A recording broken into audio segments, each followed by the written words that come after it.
तो नमस्कार फ्रेंड्स। तो आज के वीडियो में हम लोग स्टार्ट करने वाले हैं क्लास 10 का चैप्टर 10। ठीक है।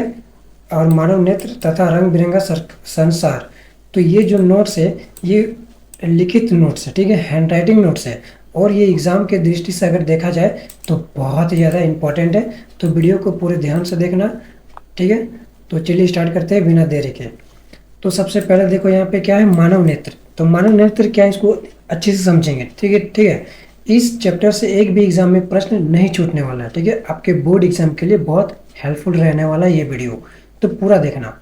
तो सबसे पहले है यहाँ पे, मानव नेत्र अत्यंत मूल्यवान एवं सुग्राही ज्ञानेंद्रिय है। ठीक है, बहुत ही मूल्यवान बोले तो एक चीज़ है। ठीक है, जो कि हमारे आँखों में हमें चारों ओर की रंग बिरंगे संसार को देखने को बनाती है, यानी कि योग्य बनाती है। वरना आँख नहीं रहेगा तो हम लोग कुछ भी नहीं देख पाएंगे, सिर्फ अंधेरा ही अंधेरा दिखता अगर आँख नहीं रहता तो। ठीक, यह नेत्र गोलक में स्थित होते हैं। ठीक है, नेत्र कहाँ पे स्थित होते हैं? गोलक में, हमारे आँख के गोलक में स्थित होते हैं। ठीक, नेत्र गोलक का व्यास लगभग 2.3 सेंटीमीटर होता है। और ये जो गोलक का व्यास रहता है ये कितना सेंटीमीटर तक होता है? 2.3 सेंटीमीटर। तो ये चीज़ याद कर लेना, एग्जाम में ये पूछ सकता है। अब यहाँ पे हम लोग देखेंगे मानव नेत्र के विभिन्न भाग एवं उनके कार्य। तो क्या क्या कार्य है वो चीज़ हम लोग जानते हैं। तो आइए देखते हैं यहाँ पे श्वेत मंडल, ये कॉर्निया। ठीक है, श्वेत मंडल कॉर्निया को पढ़ते हैं। तो ये नेत्र के अग्रभाग पर एक पारदर्शी झिल्ली है, यानी कि नेत्र के आगे की तरफ रहता है। ठीक है, हमारे आँख के आगे की ओर रहता है। नेत्र के प्रवेश करने वाली प्रकाश किरणों का अधिकांश अपवर्तन कॉर्निया के बाहरी पृष्ठ पर होता है। ठीक है, और यदि हमारे आँख में कोई भी भयानक सा लाइट आ जाता है, जैसे अचानक से गाड़ी का लाइट आता है या फिर कोई भी प्रकाश आता है, तो वो जो आगे की तरफ रहता है कॉर्निया, वो रोक लेता है, यानी कि पूरा पार नहीं होने देता है। ठीक, अब यहाँ पे है लेंस। तो लेंस क्या है?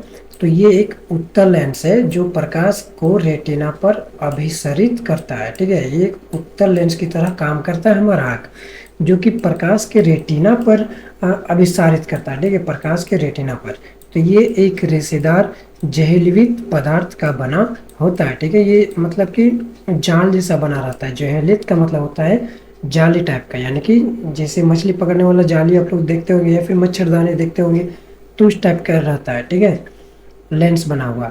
तो लेंस केवल विभिन्न दूरियों पर रखी वस्तुओं को रेटिना पर फोकसित करने के लिए आवश्यक फोकस दूरी की सूक्ष्म समायोजन करता है। यानी कि जो हमारे, जैसे कि आप लोग छत पे खड़ा हो जाइए, ठीक है, और अगर दूर तक देखिए, तो वो जो दूर में आप लोग सामान को देखने सक रहे हैं या फिर कोई भी वस्तु को देखने सक रहे हैं, तो वो जो फोकस दूरी है वो रेटिना के चलते ही आप लोग देखने सक रहे हैं, क्योंकि वहाँ से वो रिफ्लेक्ट करती है हमारे आँख में, तभी हम लोग देखते हैं। ठीक है, बिना प्रकाश का हम लोग कुछ भी देख नहीं सकते।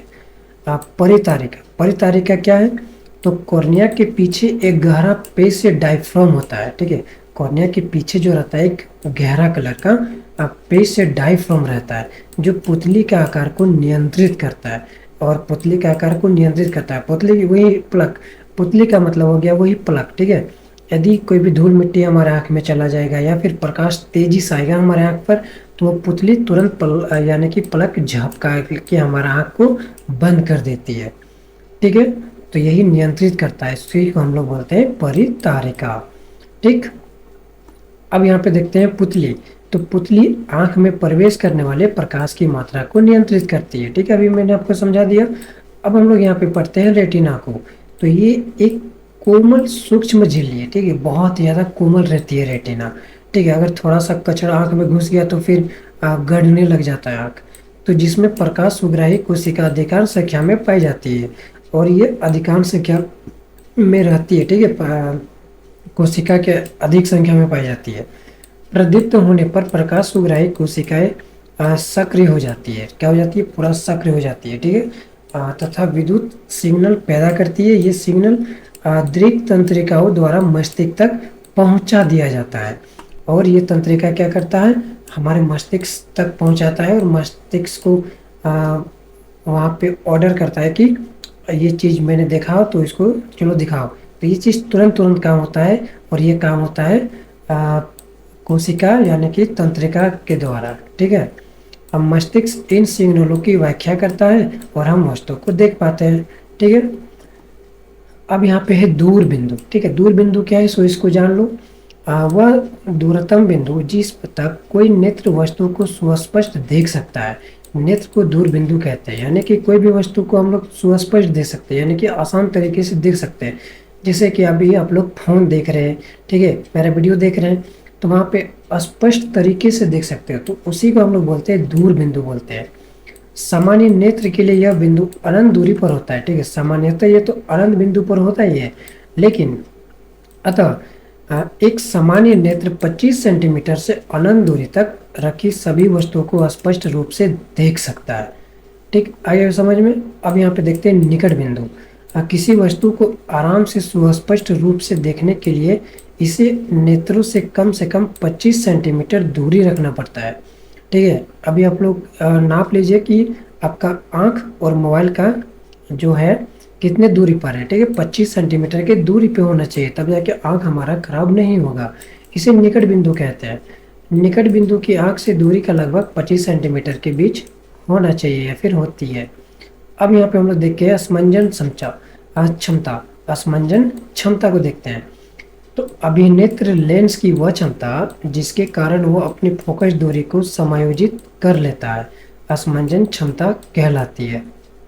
ठीक है, यानी कि जो अभिनेत्र लेंस की वो क्षमता होती है, ठीक है, वो अपनी फोकस दूरी को समायोजित यानी कि एक जगह इकट्ठा कर लेता है, उसी को हम लोग क्या बोलते हैं, असमंजन क्षमता कहते हैं। अब यहाँ पे हम लोग देखने वाले मोतियाबिंद। तो ये बहुत सारे लोगों को मोतियाबिंद का बीमारी हो जाता है।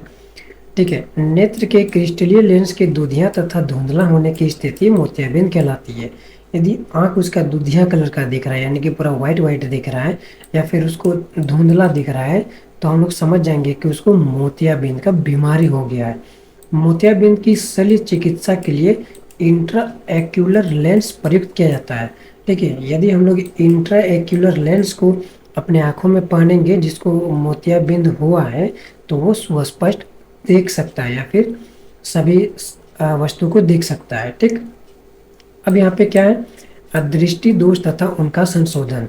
तो नेत्र में प्रमुख रूप से दृष्टि के 3 सामान्य अपवर्तन दोष होते हैं। कौन कौन से होते हैं, तो सबसे पहला है निकट दृष्टि दोष, दूसरा होता है दीर्घ दृष्टि दोष, और तीसरा होता है जरा दृष्टि दोष। ये तीनों है, तीनों को अच्छे से पढ़ेंगे, तीनों एग्जाम में पूछता है। ठीक है, ये बहुत ज़्यादा इंपॉर्टेंट है, बहुत ज़्यादा इंपॉर्टेंट है। तो देखो यहाँ पे सबसे पहले हम लोग पढ़ेंगे निकट दृष्टि दोष। क्या है ये, निकट दृष्टि दोष से युक्त किसी व्यक्ति को निकट रखी वस्तुएं अस्पष्ट दिखाई देती है। ठीक है, जिसको निकट दृष्टि दोष बीमारी होता है ना, वो क्या करता है, उसकी जो निकट की वस्तुएं होती है वो स्पष्ट दिखाई देती है, परंतु दूर रखी वस्तुओं को वह स्पष्ट नहीं देख सकता।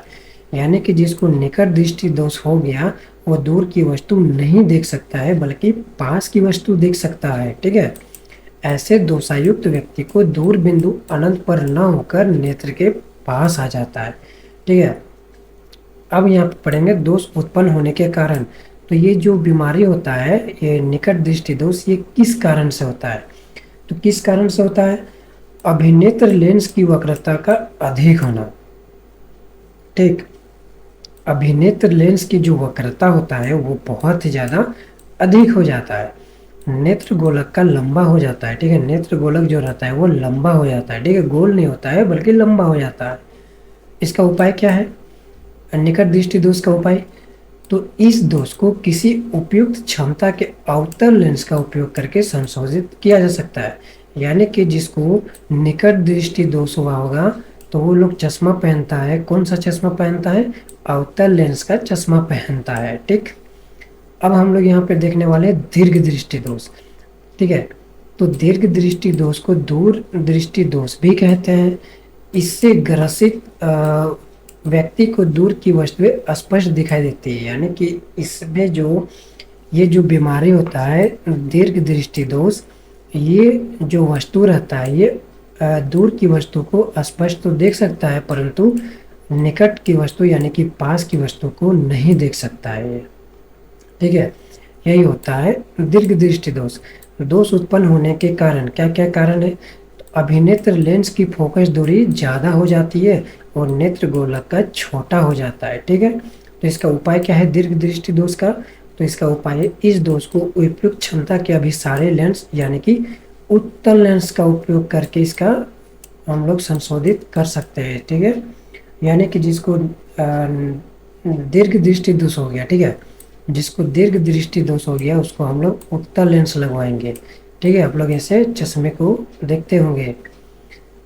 अब हम लोग पढ़ने वाले हैं जरा दृष्टि दोष। तो इस दोष से ग्रसित व्यक्तियों को ना तो निकट की वस्तु स्पष्ट दिखाई देती है और न ही पास की वस्तु को दिखाई देती है। इस दोष को जरा दृष्टि दोष कहते हैं। ठीक है, यानी कि जिसको भी जरा दृष्टि दोष हो गया तो वो ना ही पास की वस्तु देख सकता है और ना ही दूर की वस्तु देख सकता है। ठीक है, उसको कुछ भी दिखाई नहीं देता है। तो इसका उपाय क्या है? तो उपाय भी जान लो। तो इस दोष को उपयुक्त क्षमता के द्विफोक्सी लेंस का उपयोग करके संशोधित किया जा सकता है। ठीक है, आप लोग देखोगे किसी किसी को बहुत मोटा चश्मा पहनते हुए, ठीक है, बहुत मोटा चश्मा, तो जो मोटा चश्मा पहनता है उसको जरा दृष्टि दोष होता है। ठीक है, यानी कि हम लोग द्विफोक्सी लेंस का उपयोग करते हैं। कौन सा लेंस? द्विफोक्सी लेंस, जिसको जरा दृष्टि दोष का बीमारी हो जाता है। ठीक, अब हम लोग पार्ट 2 को देखने वाले हैं। तो पार्ट 2 में क्या है सो देख लो। प्रिज्म से प्रकाश का अपवर्तन है। प्रिज्म से प्रकाश का अपवर्तन। प्रिज्म तो किसी कोण पर झुके दो समतल अपवर्तक फलकों के मध्य घिरे हुए समांगी एवं पारदर्शी माध्यम को प्रिज्म कहते हैं। ठीक है, तो अभी नहीं समझ में आया? कोई दिक्कत नहीं है, देखो यहाँ पे अच्छे से समझ में आएगा। प्रिज्म एक ऐसा पारदर्शी माध्यम सामान्यतः कांच होता है। ठीक है, प्रिज्म एक तरह का कांच होता है। क्या होता है? कांच, जो 3 आयताकार फलकों एवं 2 त्रिभुजाकार फलकों से घिरकर बना होता है। यानी कि उसमें 3 आयताकार फलक रहता है और 2 त्रिभुज फलक रहता है। प्रिज्म को इस प्रकार रखा जाता है कि उसके आयताकार फलक ऊर्ध्वाधर का त्रिभुज फलक क्षैतिज रहे। ठीक है, प्रिज्म से आयताकार फलकों से प्रकाश का अपवर्तन होता है, अतः इन्हें अपवर्तक फलक कहते हैं। और जब अपवर्तक होता है यानी कि अपवर्तन होता है तो उसको हम लोग क्या कहेंगे? अपवर्तक फलक कहेंगे। प्रिज्म के 2 अपवर्तक फलक जिस कोर पर मिलते हैं उसे अपवर्तक कोर कहते हैं। यानी कि जिस पर वो मिलता है जाके उसको हम लोग क्या कहेंगे? अपवर्तक कोर कहेंगे। ठीक, और इन फलकों के माध्यम जो कोण बनाता है उसे प्रिज्म कोण कहते हैं। ठीक, और कोण बनाएगा तो उसको हम लोग क्या कहेंगे?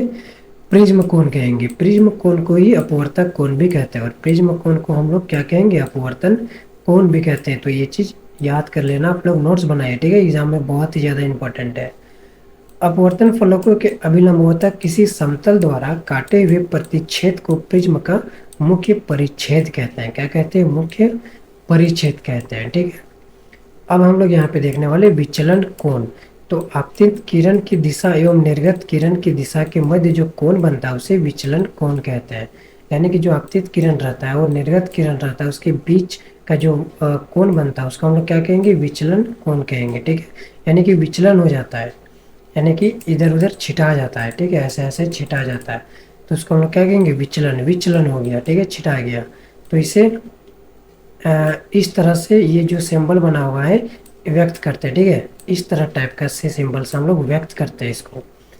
अब यहाँ पे देखने वाले कांच को प्रिज्म द्वारा श्वेत प्रकाश का विक्षेपन। तो वर्ण विक्षेपन, श्वेत प्रकाश की त्रिज्या जब किसी वस्तु के अपवर्तन फलक पर आपतित होती है तब प्रिज्म द्वारा वह अपने अवयव रंगों को विभाजित हो जाती है। यह घटना वर्ण विक्षेपण कहलाती है। ठीक है, वर्ण विक्षेपण का होता है जो प्रकाश विक्षेपण हो जाती है। ठीक है, फैल जाती है प्रकाश।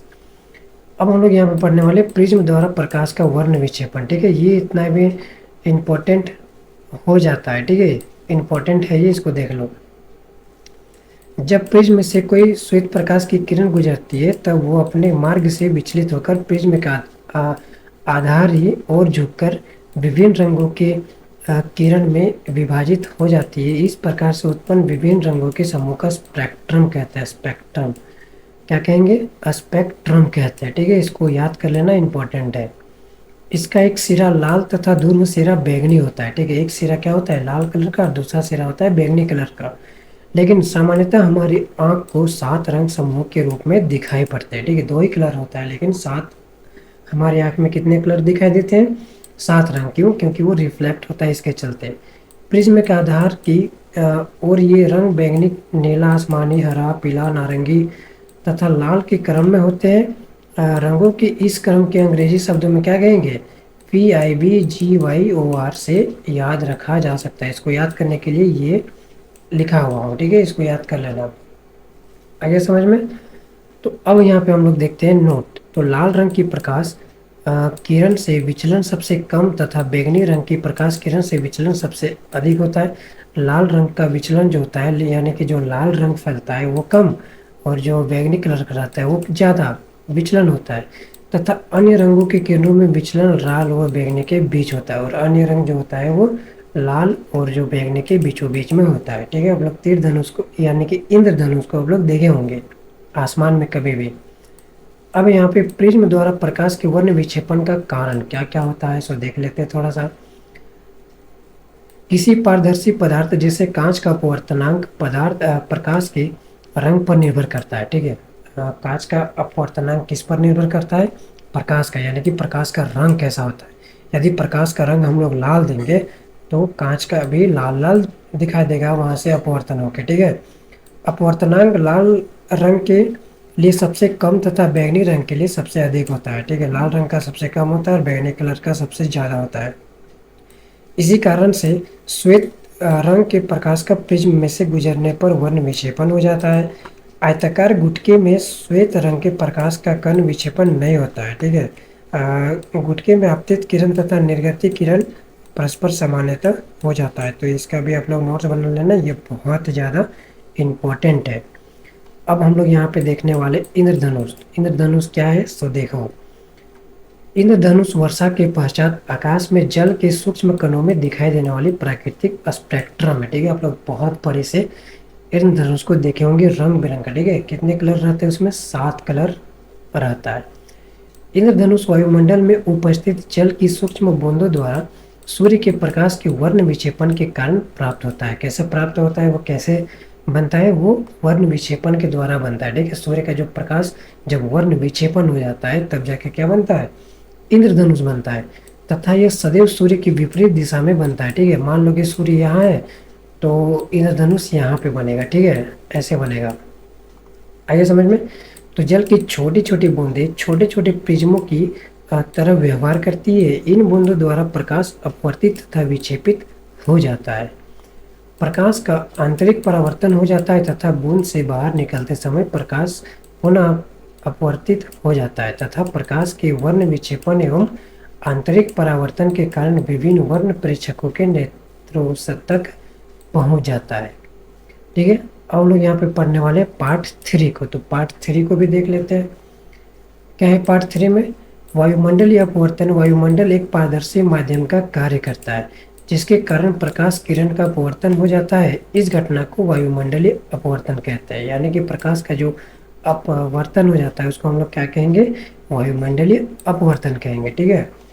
अब यहाँ पे हम लोग देखते हैं वायुमंडलीय अपवर्तन का कारण। तो वायुमंडल में अपवर्तन क्यों होता है, तो इसका कारण को देखते हैं। तो वायुमंडल में उपस्थित गर्म को वायु अपने ऊपर ठंडी वायु की तुलना में हल्की होती है, यानी कि जो गर्म हवा रहती है वो ठंडी वायु की तुलना में गर्म हवा हल्की होती है, ठीक है। इस कारण अपवर्तनांक ठंडी वायु की अपेक्षा थोड़ा कम होता है, और अपवर्तनांक जो रहता है वो ठंडी वायु की अपेक्षा गर्म वायु की जो अपेक्षा होती है वो बहुत ही ज़्यादा कम रहता है।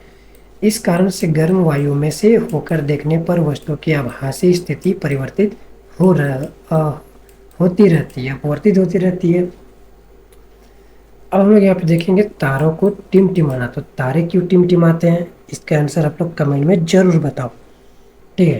तारों से आने वाले प्रकाश हमारी आँख तक पहुँचने से पहले वायुमंडल से होकर गुजरता है। वायुमंडल की विभिन्न परतों को घनत्व अनियमित रूप से परिवर्तित हो जाता है। इस कारण से उनका अपवर्तनांक भी परिवर्तित हो जाता है। अपवर्तनांक परिवर्तन के कारण तारों के आने वाली किरणें लगातार अपना मार्ग बदलती रहती है तथा हमारी आँख तक पहुँचने वाली प्रकाश की मात्रा भी बदल जाती है।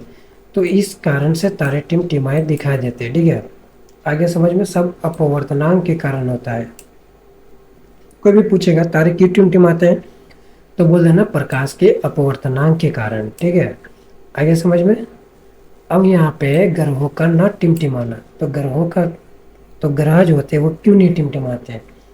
तो तारों की अपेक्षा ग्रह पृथ्वी से अधिक पास होते हैं। ठीक है, तारों की अपेक्षा जो होती है पृथ्वी से अधिक पास होते हैं ग्रह, इस कारण से उन्हें प्रकाश के वृहद स्रोत माना जाता है। अतः ग्रह को बिंदु आकारों के प्रकाश स्रोतों के संग्रह माना जा सकता है। सभी बिंदु साइज के प्रकाश स्रोतों के हमारे नेत्रों में प्रवेश करने वाले प्रकाश की कुल मात्रा में परिवर्तन का औसत -0 होता है। इस प्रकार ग्रह टिमटिमाते प्रतीत नहीं होते। ठीक है,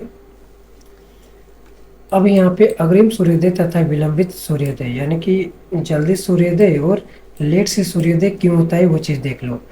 तो वायुमंडलीय अपवर्तनांक कारण सूर्य हमें वास्तविक सूर्योदय तथा लगभग 2 मिनट पहले से ही दिखाई देने लग जाता है। ठीक है, यानी कि जब आप लोग कभी भी सुबह उठ के बाहर जाइएगा तो वहाँ पे आप लोग देखिएगा सुबह में जब सूर्योदय होने रहेगा तो 2-3 मिनट पहले ही सूर्य का रोशनी आना स्टार्ट हो जाएगा और सूरज उगेगा भी नहीं, तथा वास्तविक सूर्यास्त के लगभग 2 मिनट बाद तक भी सूर्य का रोशनी दिखाई देता है।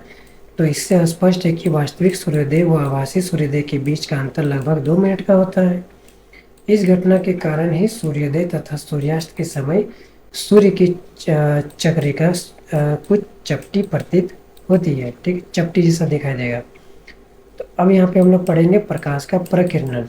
तो सूक्ष्म कणों के द्वारा प्रकाश को अवशोषित करके पुनः सभी संभव दिशाओं में फैलाने की घटना को प्रकाश का प्रकीर्णन कहते हैं। जब प्रकाश का प्रकीर्णन होता है, ठीक है, तो क्या होता है, सूक्ष्म जो कण रहता है यानी कि छोटे छोटे जो कण रहता है वो प्रकाश को अवशोषित कर लेता है। ठीक है, यानी कि अपने तरफ जमा कर लेता है। तो इससे क्या होता है, दिशाओं को फैलने की घटना, और जो अवशोषित करके वो दिशा में जो प्रकाश को फैला देता है तो उसी को हम लोग बोलते हैं प्रकाश का प्रकीर्णन। ठीक है, आप लोग सूर्य को देखते होंगे सुबह के टाइम। अब प्रकीर्णन की तीव्रता कितनी होती है तो वो भी जान लेते हैं। तो प्रकाश के प्रकीर्णन की तीव्रता किरण की तरंगदैर्घ्य की चतुर्थ घात के व्यक्त क्रमानुपाती होती है। ठीक है, मानव रंगीन की तरंगदैर्घ्य अल्फा तथा प्रकीर्णन की IS हो सकती है। तो ये एक फार्मूला है, तो इसको ही याद कर लेना। ठीक है, तो चैप्टर यहीं पे समाप्त होता है। तो मिलते हैं अगले वीडियो में, तब तक के लिए पढ़ते रहो। ठीक है, धन्यवाद।